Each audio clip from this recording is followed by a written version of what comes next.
반갑습니다, 여러분. 오늘 근데 마치 딱이 온 것 같지 않으세요? 두 사이에 세팅이 많이 바뀌어서 창립 예배 대형으로 바꾸긴 했는데 앞으로도 아마 이렇게 해서 예배를 이 방향으로 예배를 드리게 될 것 같습니다. 2월 7일에 첫 예배가 시작이 돼서 벌써 한 4달 정도 이렇게 지났습니다. 중간에 이제 코로나 때문에 저희가 온라인 예배로 드리기도 했지만 또 여기까지 온 게 얼마나 하나님의 크신 은혜인지 생각이 듭니다. 여기까지 오는데 여러분들이 같이 힘써주시고 도와주시고 또 후원도 해주시고 응원해 주셔서 너무나 감사합니다. 우리 서로에게 감사와 격려의 박수 한번 할까요? 너무 감사합니다.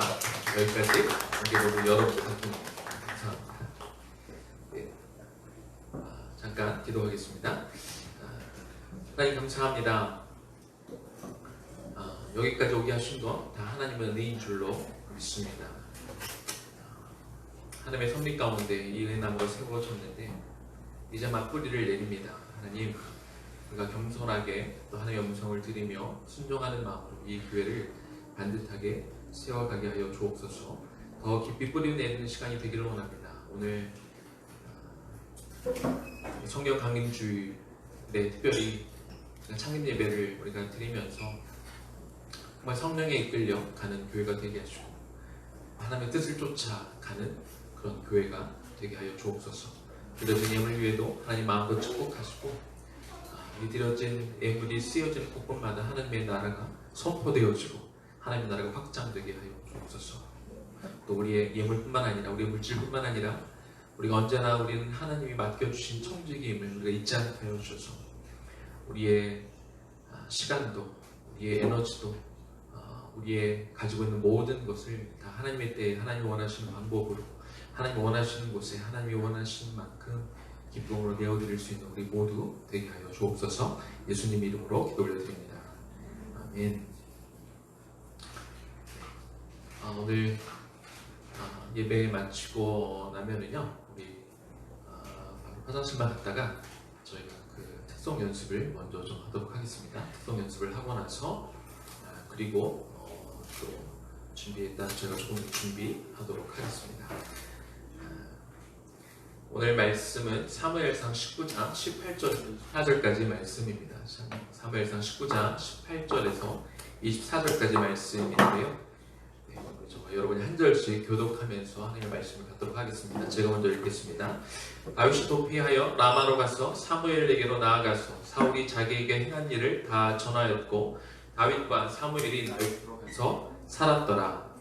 어떤 사람이 사울에게 전하여 이르되 다윗이 라마 나윗에 있더이다 하매 사울이 다윗을 잡으러 전령들을 보냈더니 그들이 선지자 무리가 예언한 것과 사무엘이 그들의 수령으로 선 것을 볼 때에 하나님의 영이 사울의 전령들에게 임하매 그들도 예언을 한지라.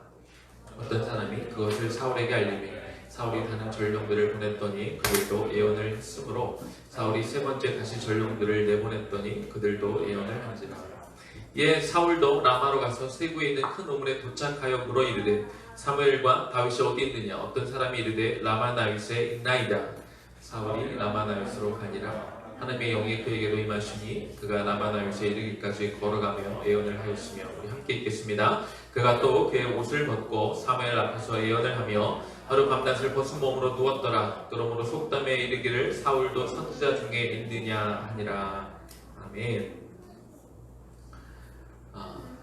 우리가 잘 알다시피 사울 왕이 이 다윗에 대한 어떤 나쁜 감정에 휩싸여서 또 시기심에 불타올라서 다윗을 죽이려고 했습니다.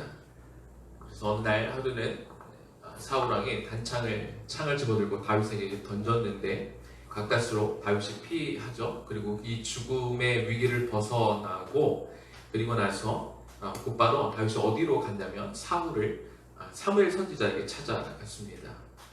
한 나라의 왕이 자신을 죽이려고 했을 때 한 나라가 자신을 죽이려고 했을 때 다윗은 사무엘 선지자가 떠올랐고 그리고 사무엘 선지자에게 찾아가는 곳이죠. 다윗이 찾아간 사무엘은 어떤 사람이었습니까? 사무엘상 3장 19절 말씀을 보니까 사무엘이 자라매 여호와께서 그와 함께 계셔서 그의 말이 하나도 땅에 떨어지지 않게 하시니.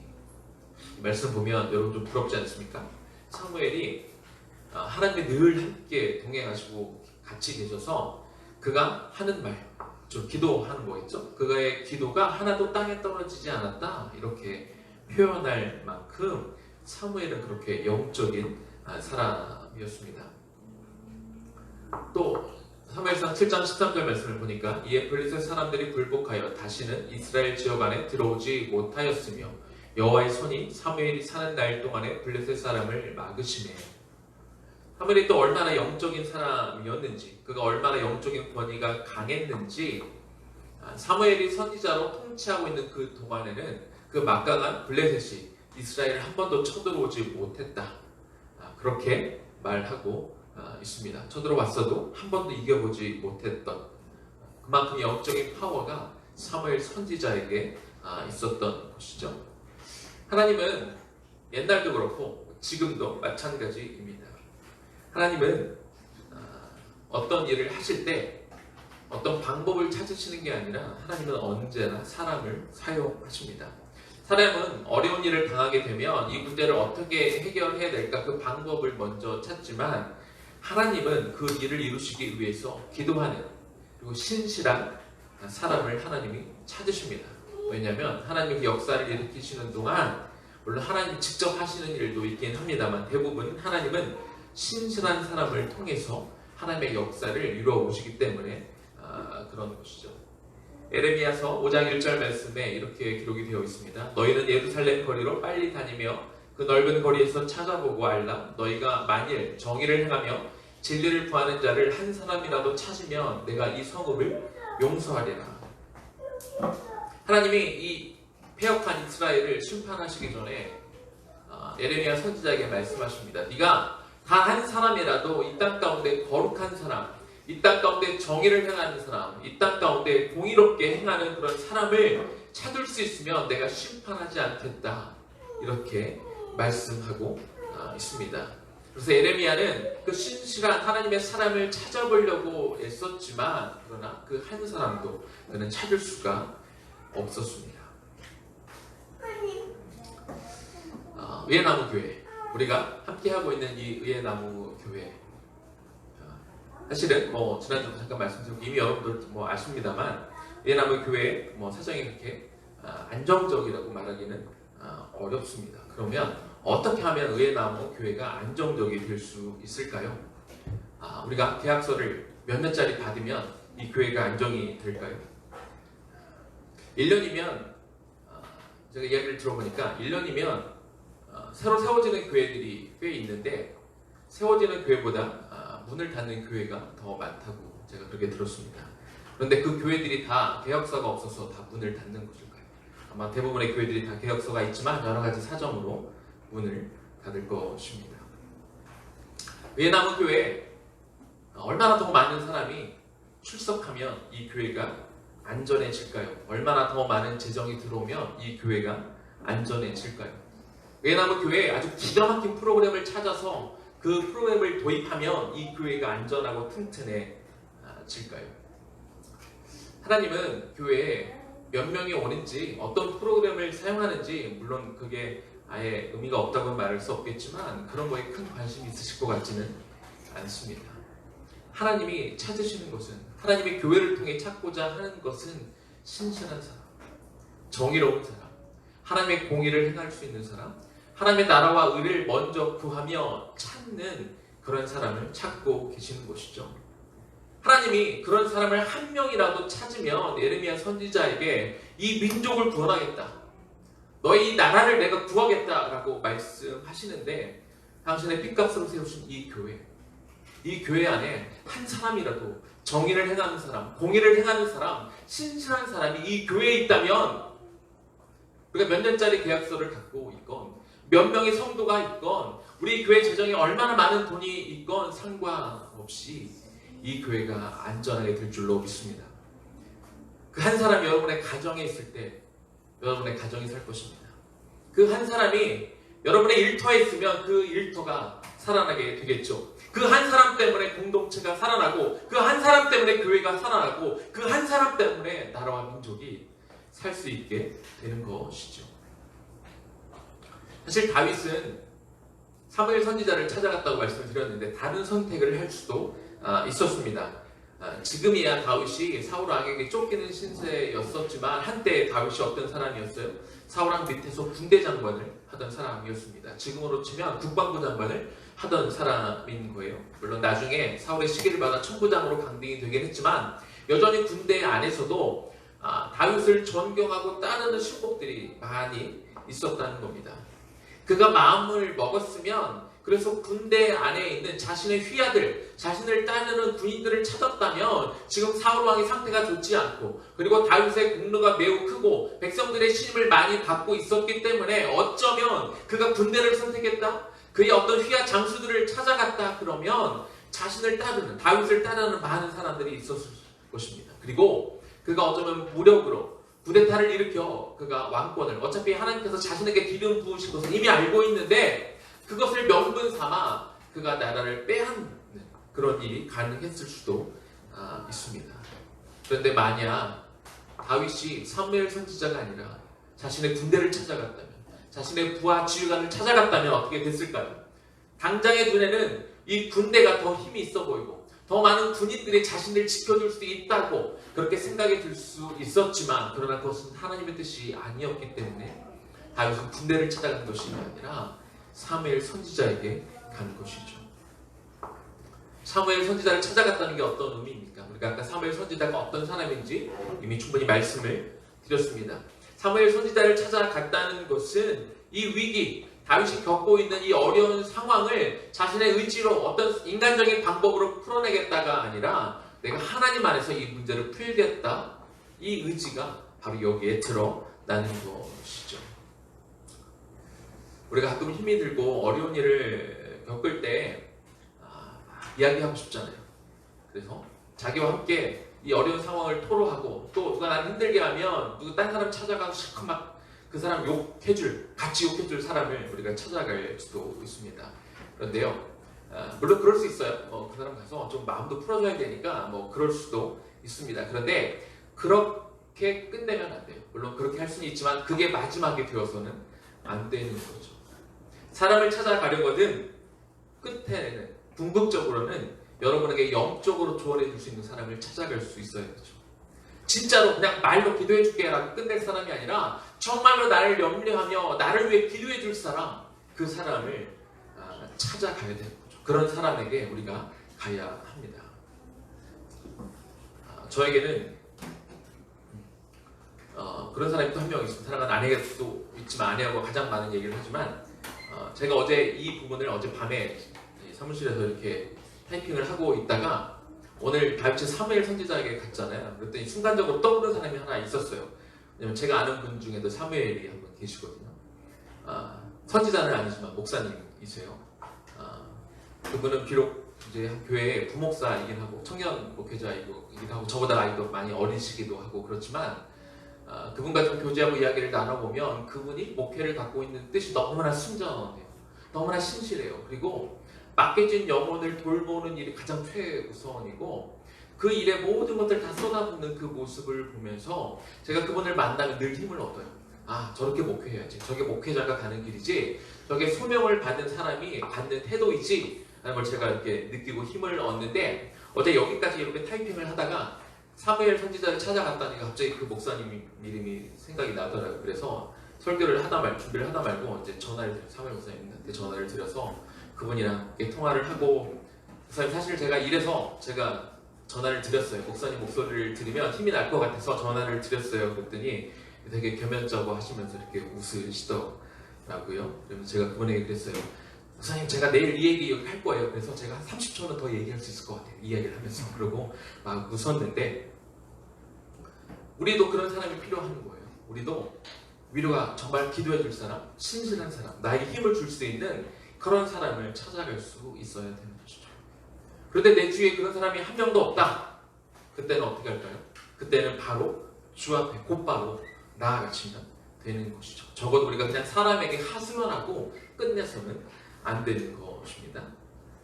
사무엘상 19장 18절 말씀입니다. 다윗이 도피하여 라마로 가서 사무엘에게로 나아가서 사울이 자기에게 행할 일을 다 전하였고 다윗과 사무엘이 나요스로 가서 살았더라. 그렇게 이야기하고 있습니다. 하나님과 늘 동행하는 그런 사람, 그의 기도가 땅에 떨어지지 않는다고 하나님이 인정한 그 사람에게 다윗이 찾아갔고 그리고 그곳에서 함께 살게 되었습니다. 다윗 입장에서는요, 정말 탁월한 선택이에요. 다윗 입장에서 너무 잘한 거죠. 신선한 사람, 하나님의 사람, 의와 공의가 살아있는 그런 사람을 찾아간 건 너무나 잘한 거예요. 다윗 입장에서는 그렇습니다. 그러면 사무엘 선지자 입장에서는 여러분 같으면 어떻게 하겠어요? 한 나라의 왕이 죽이겠다고 지금 덤벼들고 있는 그런 사람인 거 뻔히 아는데 여러분 그 사람 숨겨줄 수 있겠습니까? 여러분 그 사람 집에 데리고 같이 살 수 있겠습니까? 다윗에게는 좋은 선택일지 모르겠지만 사무엘 선지자의 입장에서는 굉장히 두렵고 굉장히 떨리는 선택이 될 수 있습니다. 그러나 사무엘은 기꺼이 다윗을 받아주죠. 뿐만 아니라 잠시 머물게 아니라 아예 그곳에서 머물게 했다. 그렇게 이야기하고 있습니다. 그런데 이 라마 나요스로 갔다고 그랬는데 라마는 이스라엘의 지역의 한 부분이에요. 그리고 나요스는 뭐냐면 히브리어로 사람들이 공동으로 사는 곳이라는 의미를 갖고 있어요. 그러니까 다시 말하면 공동체인 거예요. 라마라는 지역에 있는 공동체. 그래서 라마 나요스 그러면 그렇게 여러분들이 이해를 하시면 됩니다. 자, 그럼 이 라마 나요스는 어떤 공동체였나? 이 라마 나요스는 성령이 충만한 공동체였습니다. 자, 이 공동체를 조금 소개하기 전에 오늘 아까 또 성령 강림주의라고 말씀을 드렸는데 성령이 어떤 역할을 하느냐 잠깐 짚어보고 또 말씀을 계속 보도록 하겠습니다. 이사야 61장 1절 말씀 저희가 무려 3주가에 걸쳐서 봤던 말씀인데 우리 같이 한번 읽어보겠습니다. 주 여호와의 영이 내게 내리셨으니 이는 여호와께서 내게 기름을 부으사 가난한 자에게 아름다운 소식을 전하게 하려 하심이라. 나를 보내서 마음이 상한 자를 고치며 포로된 자에게 자유를, 갇힌 자에게 노임을 선포하며. 주 여호와의 영이 우리 메시아 그리스도에게 임했을 때 그 성령의 기름 부으심을 통해서 이제 아름다운 소식이 전해지는데 그 아름다운 소식은 심령이 가난한 자만 들을 수 있다고 말씀을 드렸습니다. 그래서 그 기름 부으심을 통해 어떤 역사가 일어나느냐? 마음이 상한 자가 고침을 받는다. 그렇죠? 그래서 내가 원하고 바라고 기대하는 것들이 이루어지지 않아서 속상했던 정말 안타까운 그 마음의 그 속상함이 아니라고 그랬죠. 내가 하나님 앞에 나와야 되는데 나가지 못하는 것, 내가 여전히 똑같은 죄 가운데 반복하는 것, 내가 죄에서 유혹을 이겨내지 못하는 것에 대한 그 안타까운 마음을 갖고 있는 사람을 하나님의 그 마음의 상한 것을 고쳐주겠다라고 약속하셨고, 또 포로된 자가 자유를 성령의 기름 부으심을 통해 그것이 임했을 때 어떤 일이 벌어지냐? 죄를 통하여 사단에게 묶여 있었던 그 사람이 사단의 포로로 됐던 그런 사람들이 이제 자유함을 구원을 받는 그런 영적인 자유함을 받게 되고 자유를 받기는 하지만 그래서 우리가 구원을 얻어서 진정한 자유를 누린 것 같지만 그러나 다시 우리 삶 속에 그 구원의 기쁨이 조금씩 잃어버리고 퇴색되면서 우리가 여전히 나 하고 싶은 것, 내가 여전히 붙들고 있는 것, 내 욕심, 내 꿈 이런 것들을 찾느라 나 스스로에게 무거운 짐을 부과하며 다시 자꾸 이 죄와 또 사단에게 얘기하고 묶이려고 할 때 그러나 이 기름 부으심을 통하여 이 성령의 임재를 통해서 우리가 진정한 노임을, 자유를 얻게 된다. 이렇게 설명을 드렸습니다. 이것이 성령의 역할이고 또 한 가지가 있습니다. 에스겔서 11장 19절 말씀인데요. 이 말씀도 저는 볼 때마다 이 말씀을 읽으면 얼마나 가슴이 뛰는지 몰라요. 성령이 이런 역할을 하는구나. 우리 같은 목소리로 또 한번 읽어보겠습니다. 내가 그들에게 한 마음을 주고 그 속에 새 영을 주며 그 몸에서 돌 같은 마음을 제거하고 살처럼 부드러운 마음을 주어. 얼마나 위로가 되는 말씀입니다. 하나님의 영이 임하면 설령 돌같이 딱딱한 마음을 가지고 있는 사람도 그 마음이 살처럼 부드러워진다. 그렇게 말씀을 하고 있는 거예요. 하나님을 거부하고 깊은 죄악 가운데 머물러 있는 그런 사람이라 할지라도 도저히 이 사람은 바꿀 수 없어, 도저히 이 사람은 바뀔 가능성이 하나도 없어 라고 생각하는 그런 사람이라 할지라도 정말 성령이 제대로 임하게 되면 그 딱딱했던 그 마음이 살처럼 부드럽게 될 것이다. 누굴 통해서? 무엇을 통해서? 성령을 통해 그렇게 될 수 있다. 그렇게 말씀을 해주고 있는 것입니다. 자, 다시 스토리로 돌아가겠습니다. 자, 사울 왕이 이제 알았어요. 수소문해서 이제 다윗을 잡아야 되는데 라마나윗에 가 있다는 얘기를 듣습니다. 그래서 사울이 뭘 하냐면 사울이 사람을 보냅니다.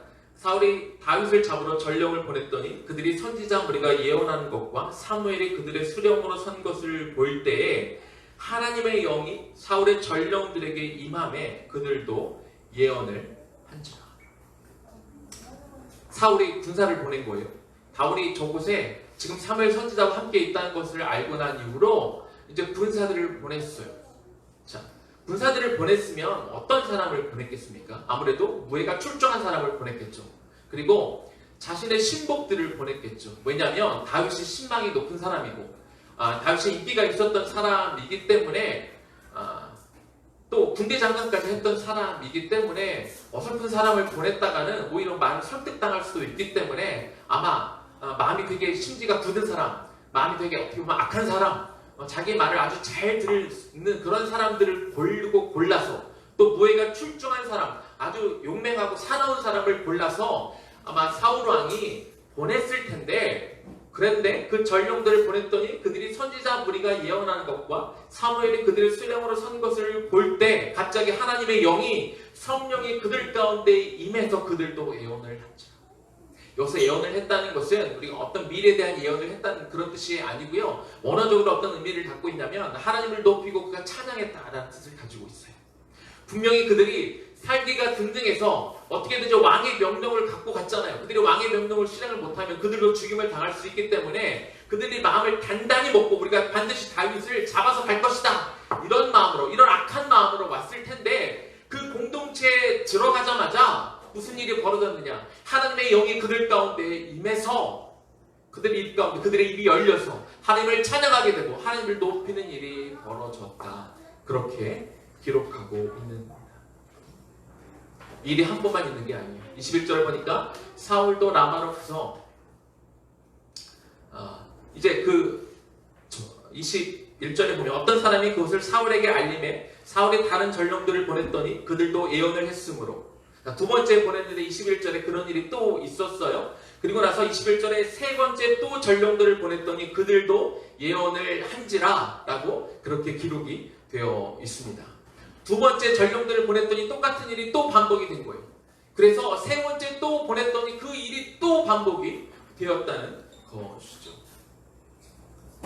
그만큼 이 라마나윗 공동체는 성령이 충만한 공동체였다는 거예요. 성령이 얼마나 충만했던지 그 살기 등등했던 그 군사들이 다윗을 잡으러 이 험한 마음을 가지고 갔겠지만 그러나 그들의 마음이 다 녹여져서 오히려 하나님을 높이고 찬양하고 그곳에 머물게 되었다고 그렇게 말하고 있는 것이죠. 그래서 사울 왕이 너무 화가 났습니다. 얼마나 기가 막히겠어요. 그래서 이번에는 다른 사람을 보내는 것이 아니라 내가 직접 가야겠다. 그가 마음을 먹습니다. 그래서 23절에 보면 이에 사울도 라마로 가서 세구에 있는 큰 우물에 도착하여 물어 이르되 사무엘과 다윗이 어디 있느냐. 어떤 사람이 이르되 라마나윗에 있나이다. 사울이 라마나윗으로 가니라. 하나님의 영이 그에게도 임하시니 그가 라마나윗에 이르기까지 걸어가며 예언을 하였으며. 사울이 너무 화가 나서 얼마나 분노가 컸겠어요. 그래서 평소에도 다윗을 미워하고 다윗을 시기하였지만 아마 최고조로 달했을 거예요. 분노가 최고조로 달하고 정말 마음이 너무나 힘든 상태로 중무장을 하고 내가 반드시 다윗을 잡아 죽이겠다 그런 마음으로 갔을 텐데 그런데 사울이 라마나윗으로 갔는데 하나님의 영이 그에게도 임했다. 하나님의 영이 사울 왕에게도 임했다고 말합니다. 그런데 한 가지 다른 게 있어요. 다른 전령들이 왔을 때는 그 공동체에 들어섰을 때 그들이 하나님의 영을 받아서 하나님을 예배하고 하나님을 찬양했는데 사울이 라마나윗에 이르기까지 걸어가며 예언을 하였으며. 무슨 말입니까? 아직 라마나윗에 도착하지도 않았는데 사울이 라마나윗에 가는 그 길에서부터 성령이 임해서 그가 예언을 하고 그가 입을 열어 하나님을 찬양하고 그가 입을 열어 하나님의 이름을 높이는 그 역사가 일어났다. 그렇게 말씀하고 있는 것이죠. 그래서 하루 밤낮을 벗은 몸으로 누워 있었다. 그렇게 성경을 기록하고 있습니다. 일반 전령들에게 임했던 것보다 더 강한 성령의 바람이 그 사울 왕에게도 임했던 것을 우리가 볼 수 있습니다. 그래서 그가 옷을 벗었다고 기록하고 있어요. 옷을 벗었다는 건 뭐예요? 무장을 해제했다는 거예요. 그가 이 옷 안에 칼을 차고 무기를 가지고 어떻게든 다윗을 죽이려고 무장한 채로 분노를 가지고 갔을 텐데 옷이 벗겨졌다. 옷을 벗었다. 성령이 임하였더니 그가 옷을 벗었다. 무장을 해제했다. 하나님 앞에 다 모든 것들을 털어놓고 그저 하나님을 예배하고 찬양했다. 그렇게 성경은 기록하고 있는 것이죠. 그것이 바로 라마나의 공동체에서 나오는 힘이었습니다. 저는 의예나무 교회가 이런 공동체가 되기를 원합니다. 비록 이곳은 우리 1층에서 지금 예배 드리는 이곳은 카페를 개조해서 만든 예배당이지만 비록 적은 숫자가 나와 예배 드리지만 이곳에 강력한 성령의 임재가 역사하는 그런 교회가 되기를 원합니다. 심지어는 의예나무에서 예배 드리기도 전에 우리가 집에서부터 옷을 갈아입고 우리가 차를 타고 오는 이 도중에 우리가 이 차 안에서부터 성령이 충만하게 임하는 그런 교회가 되기를 사모합니다. 오늘 성령 강림주일이라고 말씀을 드렸습니다. 성령 강림주일을 맞이해서 우리가 의도한 것은 아니지만 창립 예배가 드려지는 것 얼마나 큰 축복이고 얼마나 큰 의미가 있습니까? 의예나무 공동체가 그리고 의예나무에 속한 모든 공동체원이 성령의 충만함으로 나아갈 수 있기를 주님의 이름으로 간절히 축원합니다. 이제 말씀을 마무리하겠습니다. 사무엘이 활동하던 그런 시대는요, 영적으로 굉장히 암울했던 그런 시대였습니다. 사울왕의 폭정으로 백성들이 고통받고 있었던 그런 장래가 불투명한 그런 상황이었죠. 그런 상황 가운데 사무엘 선지자는 무엇을 하고 있었습니까? 그냥 절망만 하고 있었을까요? 그는 한숨만 내쉬고 있었습니까? 이 나라는 안 돼. 사울왕은 안 돼. 우리에게는 희망이 없어. 우리에게는 소망이 없어. 그렇게 불평만 하고 있었습니까? 그렇지 않았습니다. 사무엘 선지자는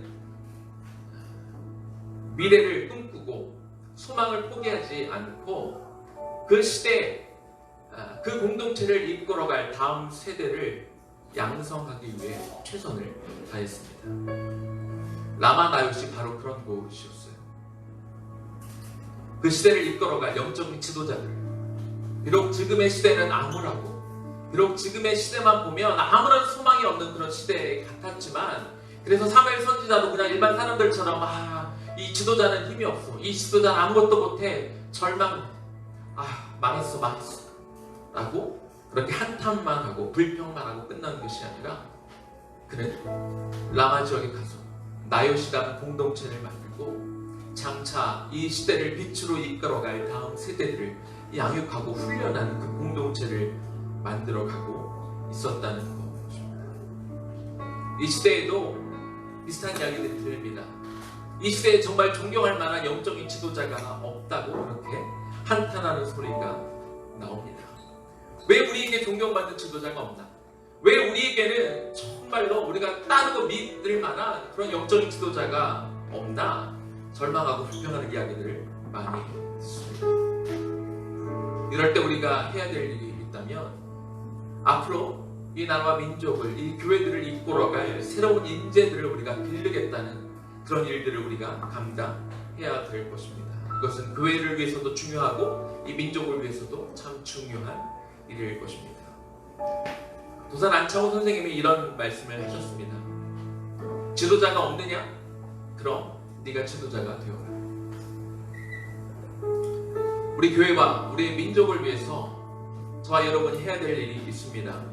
첫 번째는 우리가 지도자가 되는 것이고, 두 번째는 앞으로 미래의 지도자를 키우는 일, 이것이 우리가 해야 될 일입니다. 베니 구디디란 목사님이 이런 이야기를 했습니다. 위대한 지도자는 태어나는 것이 아니라 만들어지는 것이다. 맞습니다. 막연히 언젠가 위대한 영적인 지도자가 태어나겠지, 막연히 어떤 영적인 시대적인 리더가 언젠가는 나오겠지라고 그냥 수동적으로 기다릴 것이 아니라 그런 위대한 지도자가 나올 수 있도록 우리가 투자해야 됩니다. 우리가 노력하고 우리가 때로 희생하고 우리가 대가를 지불해야 되는 것이죠. 오늘 이 시대에 의회나무 교회가 또 의회나무 교회 공동체와 한 공동체를 이루어 나가야 될 소명이 바로 여기에 있습니다. 이 일을 저와 여러분에게 하나님이 맡기셨죠. 우리 힘만으로는 부족합니다. 그러나 성령이 함께 하시고 성령이 도우시면 우리가 그 일을 감당할 수 있습니다. 우리도 영적인 지도자가 되기 위해서 애써야 될 것이고, 또한 우리에게 맡겨진 이 다음 세대들이 이 시대와 이 민족을 이끌어갈 영적인 지도자가 되도록 그렇게 우리가 나가야 될 것입니다. 그렇게 나아갈 수 있도록 우리 성령님께 기도합시다. 성령 충만한 그런 공동체가 됩시다. 성령 충만해서 우리가 이곳에 오기만 하면, 아니 이곳을 사모하니 오는 그 길에서도 그 성령의 충만함을 입을 수 있는 그런 공동체로 만들어갈 수 있기를 주님의 이름으로 간절히 축원합니다. 우리 찬양할까요? 우리 하나님 앞에 찬양하며 기도합시다. 하나님, 하늘의 문을 여시고 이곳을 주목하시고 성령이 임하여 주셔서 우리가 성령 충만한 그런 공동체로 우리가 같이 만들어가게 하여 주옵소서. 그 마음으로 우리 찬양하도록 하겠습니다. 하늘의 문을 여소서. 하늘의 문을 여소서. 이곳을 주목하소서. 주를 향한 노래가 꺼지지 않으니 하늘을 열고 보소서. 이곳에 임재하소서. 주님을 기다립니다. 기도의 향기가 하늘에 닿으니 주여 임재하여 주소서.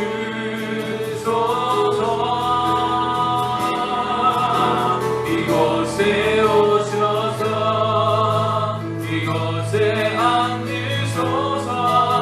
이곳에서 드리는 예배를 받으소서.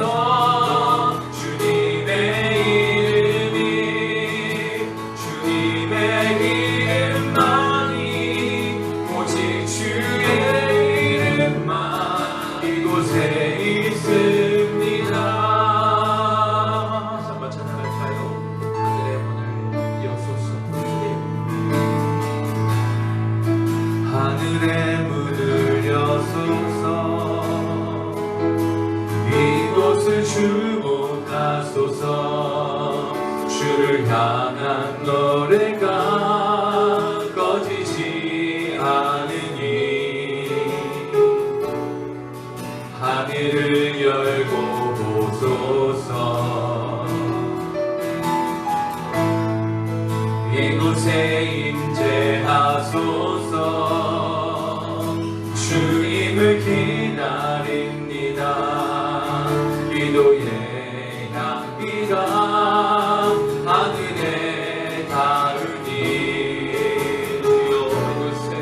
주여 임재하여 주의 주님 가운데 우리의 마음 가운데 이 시간이 임재하여 주소서. 이곳에 오셔서 이곳에 앉으소서. 이곳에서 드리는 예배를 받으소서. 주님의 이름이 주님의 이름만이 오직 주의 이름만 이곳에 있습니다. 이곳에 오셔서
부흥의 물길 가오르게 하소서.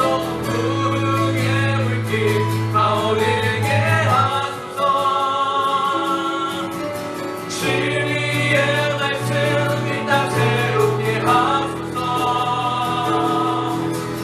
그의 강물 흐르게 하소서. 성령의 바람 이제 불어와. 오 주의 영광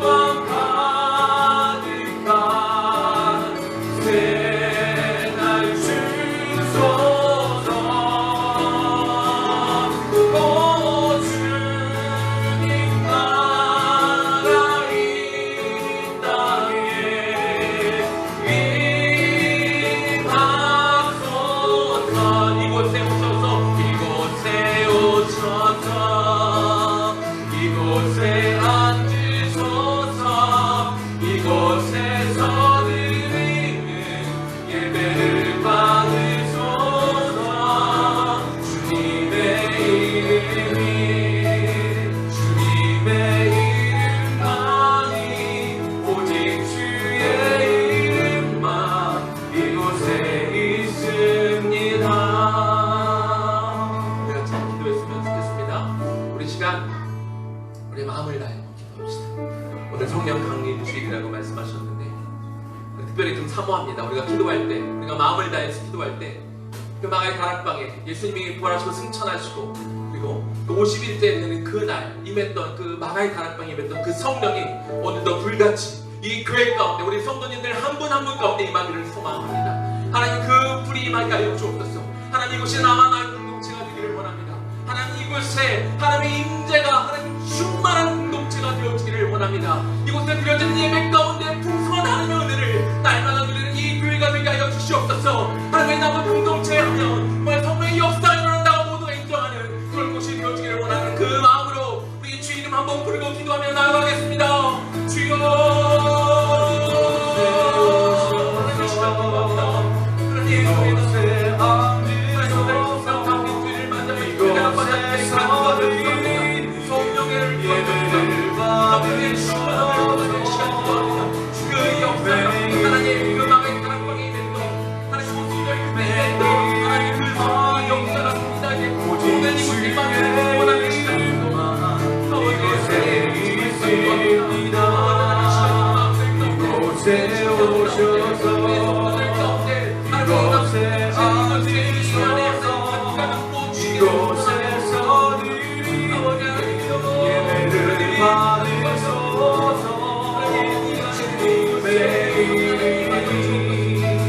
주님의 이름만이 오직 주의 이름만 이곳에 있습니다. 이곳에 오셔서 이곳에 앉으소서. 이곳에서 예배를 받으소서.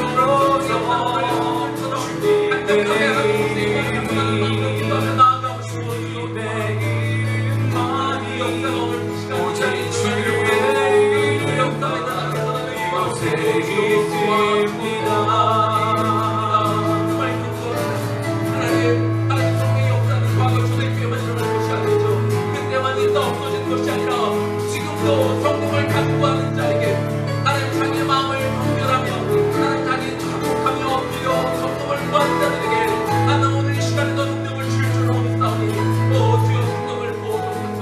하나님 이곳에 있는 당신의 성령을 각보하며 구하는 하나님 그 분명한 종에게 시간 착복하게 모시길 소원하며 기도하오니 그 성령의 역사 오늘 이 자리에 임하기를 원합니다. 하나님 그 은밀한 성령의 역사 오늘 이 시간에 모으기를 원하오니 주여 도와주옵소서. 한 번 더 기도하겠습니다. 한 번 더 기도할 때 하나님 의에 남은 교회가 또 의에 남은 교회 공동체가 나의 공동체가 되게 하여 주옵소서. 하나님 이곳이 다음 세대를 키워나는 다음 세대의 영적인 지도자를 키워내는 이 시대를 이 민족을 장차 이끌어갈 다음 세대들이 양육되어지는 곳이 되어지기를 원합니다. 하나님 이곳에 함께하는 교육자들이 또 선생님들이 정말 사무엘과 같은 사람들이 되게 하여 주시옵소서. 그리고 우리 부모님 부모님들이 사무엘과 같은 부모들이 되게 하여 주시옵소서. 영적으로 아이들을 이끌어내고 영적으로 아이들에게 키워내고 영적으로 아이들을 키우기 위해서 투자하고 희생하고 그 대가를 치러내는 그런 공동체가 되게 하여 주셔서 정말 이곳에 소망이 있게 하시고 이곳에 빛이 비춰지게 하여 주시옵소서. 저 애굽 땅의 9번째 재앙, 흑암의 재앙이 임했습니다.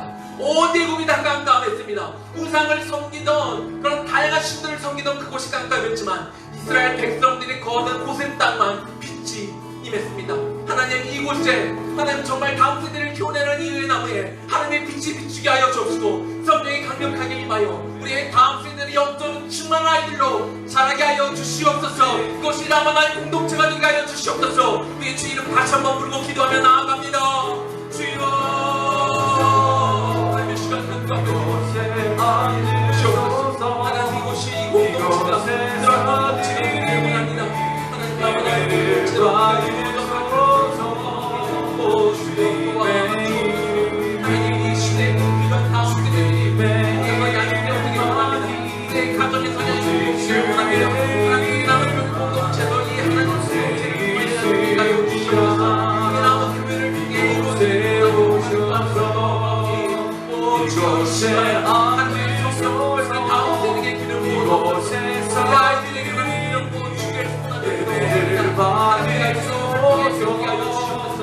성령을 만나게 하여 주시옵소서. 성령을 경험하게 하여 주시옵소서. 성령의 분노를 우리 아이들이 되게 하여 주시옵소서. 이 시간 목회자들과 그리고 나라 가르치는 교사들을 위해서 시간 기도합니다. 우리 부모들을 위해서도 시간 기도합니다. 우리 영적으로 부모들을 만나게 하여 주셔서 우리가 아이들에게 무엇을 남기겠습니까? 우리가 무엇을 물려드리겠습니까? 우리가 행동으로 어떤 모습들을 우리가 아이들에게 보여줄까요? 우리가 먼저 사말과 영성의 지도자가 되어 이들에게 보여주게 하여 주시옵소서. 성령의 충만한 우리들을 가르치게 하여 주시옵소서. 영적으로 충만한 상태에서 이 아이들을 양육할 수 있는 하나님 그 가정이 되게 하시고 이 교육을 성취가 되게 하여 주시옵시고 성령을 되게 하여 주시옵소서. 우리 시간 우리 주변에 아이들이 있으면 우리 아이들의 손을 얹고 기도했으면 좋겠습니다. 우리 자녀가 없으면 아이들을 향해 손을 뻗어 기도했으면 좋겠습니다. 이 다음 세대 아이들 하나님 이 아이들이 성령이 충만한 아이들이 되게 하여 주옵소서.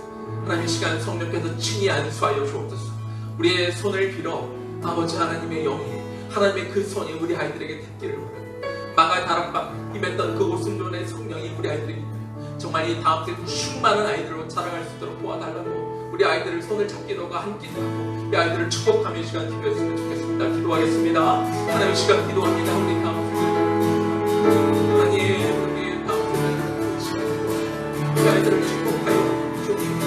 하나님의 영이 하나님의 손길이 우리 아이들의 손에 비추어 우리 모두 하나 되어 이 땅에 무너진 기초를 다시 하나님의 영혼의 자녀들 그 마음 위에 우상지를 태우시니 우리가 이들을 사랑해 이들을 더 받는 가정에 이들에게 말씀을 전하시고 이들의 입술 가운데 찬양이 나오도록 하게 이들의 손과 발이 주의 손과 발이 이 세상을 섬기는 손과 발이 되도록 우리가 가르치겠습니다. 이 아이들의 입술 가운데 축복하는 말을 할 수 있는 땅 새롭게 하소서. 주여 우리 아이들의 머리 가운데 이 아이들의 심장이 하나님의 예수의 심장에 병들어가는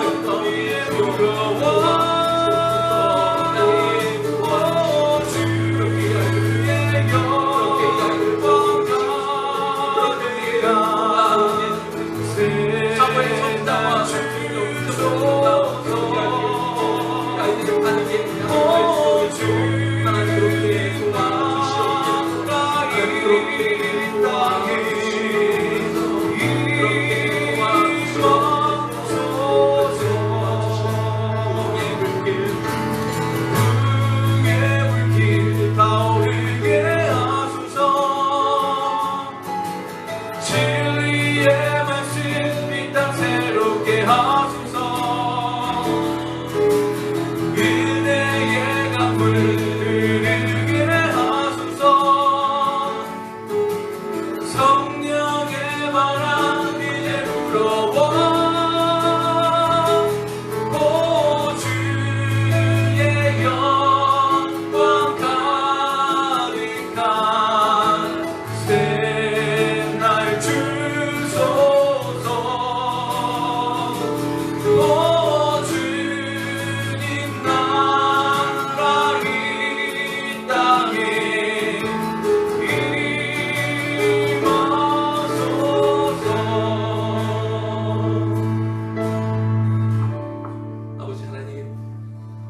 의나무 공동체를, 또 의나무 교회 공동체를 하나님의 손에 올려드립니다. 하나님, 이곳이 하나님의 영이 충만한 그런 나만 나과 같은 그런 성령의 공동체가 되게 하여 주시옵소서. 우리 각 사람 한 사람에게 하나님 오순절에 임했던 그 성령의 그 능력이, 그 권능이 고개 숙여 기도하는 우리 어린 세대에게, 그리고 우리가 손을 대 기도했던 우리 다음 세대에게도 강력하게 임하기를 소원합니다. 하나님, 우리가 이 시대에 영적인 지도자가 없다고 말하고 나라가 늙기라고 말합니다. 하나님, 우리가 한탄만 할 것이 아니라, 우리에게 영적인 진정한 지도자가 없다고 원망만 할 것이 아니라, 우리가 먼저 지도자가 되기를 원하고, 또 그 다음 세대를 우리가 영적인 지도자들로 키워내기를 원합니다. 그곳에 우리가 희생하기를 원합니다. 우리가 그곳에 투자하기를 원합니다. 우리가 그것을 위해 대가 지불하기를 원합니다. 하나님, 그 일을 위하여 우리가 부르심을 받고 우리에게 그 소명을 주셨사오니 우리가 기도합니다. 주여, 우리 그러나 힘만으로는 할 수 없음을 우리가 인정하기에, 우리는 연약하기에, 우리는 부족하기에 주여 도와주옵소서. 성령님 임하여 주시옵소서. 이곳을 함께하는 하나님, 우리 목회자들에게 성령의 충만함을 덧입혀 주옵소서. 우리 선생님들에게도 성령의 충만함을 덧입혀 주옵소서. 아이들을 양육하고 가르치는 우리 부모들에게도 성령의 충만함을 하나님 덧입혀 주시옵소서. 그래서 하나님, 우리 아이들이 우리 하나님으로부터, 하나님의 말씀으로부터도 우리가 배우지만, 우리에게 보내주신 우리의 리더들을 통하여, 영적인 스승들을 통하여, 그 부모들을 통하여 정말 성령의 충만함이 무엇인지, 성령이 충만한 것이 어떤 사람인지 그들이 우리를 통해 보게 하여 주옵시고, 우리를 통하여 정말 이 시대에 꼭 필요한 사람들로 그렇게 자라날 수 있는, 키워낼 수 있는 의나무 공동체 되게 하여 주옵시고, 그런 의의 나무의 그런 공동체원들 될 수 있도록 하나님 그렇게 축복하여 주시옵소서. 이제는 우리 주 예수 그리스도의 은혜와 하나님 아버지의 극진하신 사랑하심과 성령님의 감동 감화하심과 그 역사하심이 성령의 충만함을 힘입어 성령의 충만함을 사모함으로 오직 성령에 이끌려 이 시대를 이끌어가며 다음 세대를 키우는 일에 매진하며 앞장서고, 그리고 그런 다음 세대의 미래 주축들이 될 우리 다음 세대의 머리 위에 지금부터 영원까지 충만하게 거하시기를 간절히 축원하옵나이다. 아멘.